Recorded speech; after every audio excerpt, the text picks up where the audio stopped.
بسم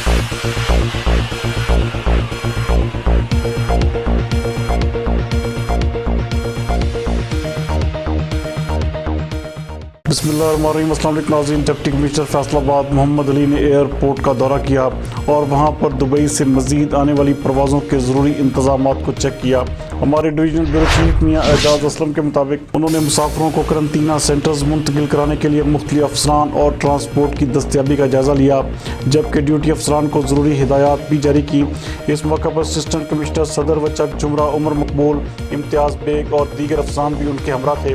deputy commissioner کا کہنا تھا کہ مسافر نجی لیب سے بھی فیس ادا کر کے کورونا کے ٹیسٹ کروا سکیں گے، لہٰذا ایئرپورٹ پر موجود افسران فلائٹس کے وقت مسافروں کو اس بارے آگاہ کریں، جبکہ کوارنٹائن کے لیے بھی سرکاری قرنطینہ کے ساتھ ساتھ فیس ادا کرنے والے ہوٹلز میں کوارنٹائن بھی کیے جا رہے ہیں۔